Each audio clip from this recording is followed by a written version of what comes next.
Selbst das Land, in dem eine Mehrheit der Menschen schwarz ist, von hier kamen schließlich jene Afroamerikaner, deren Vorfahren als Sklaven nach Amerika verschleppt wurden, war nicht gefeit vor rassistischen Gesetzen. In Südafrika gab es 1948 erneut Gesetze, um die Rassentrennung zu stärken.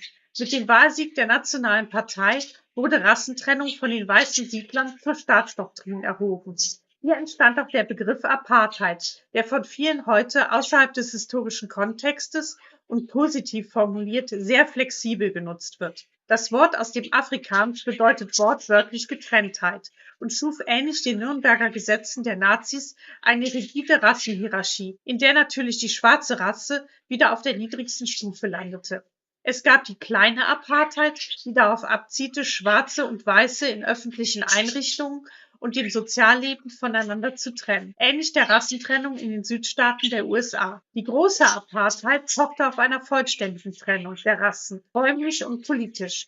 In diesem Sinne durchdrang die Apartheid jeden Aspekt des Lebens der Südafrikaner, von der Wohnortwahl über politische Teilhabe bis hin zu persönlichen Beziehungen. Denn 1950 wurde nicht nur die Ehe zwischen Weißen und Schwarzen verboten, die Nürnberger Rassegesetze lassen grüßen.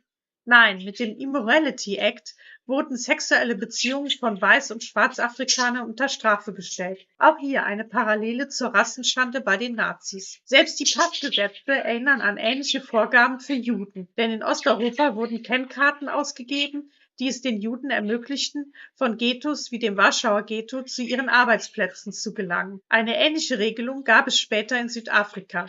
Mit den Passgesetzen, die 1952 noch einmal verschärft wurden, war das Aufenthaltsrecht der Schwarzafrikaner in den weißen Gebieten an ihre Arbeitsstelle gebunden. Im nächsten Video möchte ich euch ein paar besonders perfide Beispiele der Apartheidsgesetze vorstellen, damit ihr ein Gefühl dafür bekommt, dass Rassenhass und Rassentrennung weder ein deutsches noch ein amerikanisches Privileg sind.